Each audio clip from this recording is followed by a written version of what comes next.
ಬೊಮ್ಮಾಯಿ ಅವರು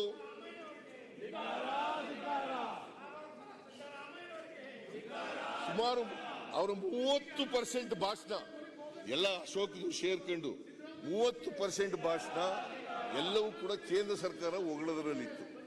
30% ಭಾಷಣ ಕೇಂದ್ರ ಸರ್ಕಾರ ಹೊಗಳದರಲ್ಲಿತ್ತು. ಯಾಕೆ ಹೊಗಳ್ತೀರಿ? ಇಷ್ಟೊಂದು ಅನ್ಯಾಯ ಮಾಡಿದ್ದಾರೆ ಕರ್ನಾಟಕಕ್ಕೆ. ನಿಮಗೆ 1,40,000 ಕೋಟಿ ನಮ್ಮಿಂದ ತೆರಿಗೆ ಹೋಗ್ತದೆ. 1 ರೂಪಾಯಿ, 100 ರೂಪಾಯಿ, 100 ರೂಪಾಯಿ ತೆರಿಗೆ ಕಳಿಸಿದ್ರೆ ಕೇಂದ್ರ ಸರ್ಕಾರಕ್ಕೆ ನಾವು ಬರೋದು ಬರೀ 12ರಿಂದ 13 ರೂಪಾಯಿ. 12ರಿಂದ 13 ರೂಪಾಯಿ. ಇವರು ಇದನ್ನು ಸಮರ್ಥನೆ ಮಾಡ್ಕೊತಾರಲ್ಲ, ಇವ್ರಿಗೆ ನಾಚಿಕೆ ಆಗ್ಬೇಕ ಬೇಡ? ಇದು ಕರ್ನಾಟಕ ರಾಜ್ಯದ ಇದಕ್ಕೆ ವಿರುದ್ಧನೋ ಅಲ್ವಾ? ಕರ್ನಾಟಕ 7 ಕೋಟಿ ಕನ್ನಡಿಗರ ವಿರುದ್ಧವಾಗಿರ್ತಕ್ಕಂಥದ್ದು. 7 ಕೋಟಿ ಕನ್ನಡಿಗರಿಗೆ ದ್ರೋಹ ಮಾಡ್ತಕ್ಕಂಥ ಕೆಲಸ.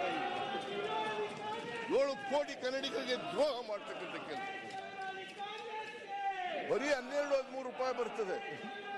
ಮೊನ್ನೆ ಅಧ್ಯಕ್ಷರೇ ನಿರ್ಮಲಾ ಸೀತಾರಾಮನ್ ಅವರು ಹೇಳ್ತಾರೆ 2021ರಲ್ಲಿ ಮೊದಲನೇ ವರದಿ ಕೊಡ್ತಾರೆ 15ನೇ ಹಣಕಾಸಿನ ಆಯೋಗ. ಆಗ ತೆರಿಗೆ ಕಡಿಮೆ ಆಗಿದೆ. ಯಾಕಂದ್ರೆ ನಮಗೆ 14ನೇ ಹಣಕಾಸಿನ ಆಯೋಗದಲ್ಲಿ 4.71% ಕೊಟ್ಟಿದ್ರು. 15ನೇ ಹಣಕಾಸಿನ ಆಯೋಗದಲ್ಲಿ 3.64% ಕೊಟ್ಟರು. ಅಂದ್ರೆ 1.07% ಕಡಿಮೆ ಆಯ್ತು. ಏನಾದರೂ ಹೆಚ್ಚು ಅನ್ಯಾಯ ಆಗಿರ್ತಕ್ಕಂಥ ರಾಜ್ಯ ಯಾವ್ದಾದ್ರು ಇದ್ರೆ ಅದು ಕರ್ನಾಟಕ. ತೆರಿಗೆ ಕೊಡೋದ್ರಲ್ಲಿ Maharashtra number 1, Karnataka number 2. Maharashtra number 1, Karnataka number 2. ಎರಡನೇ ಸ್ಥಾನದಲ್ಲಿ ಹೆಚ್ಚು ತೆರಿಗೆ ಕೊಡ್ತಕ್ಕಂಥ ರಾಜ್ಯಗಳಲ್ಲಿ ಇಡೀ ದೇಶದಲ್ಲಿ 2ನೇ ಸ್ಥಾನದಲ್ಲಿ ಇರ್ತಕ್ಕಂಥವ್ರು ಇಷ್ಟೊಂದು ಅನ್ಯಾಯ ಮಾಡ್ತಾರಲ್ಲ, ಆ ಅನ್ಯಾಯನ ಇವರು ಬೆಂಬಲಿಸ್ತಾರಲ್ಲ.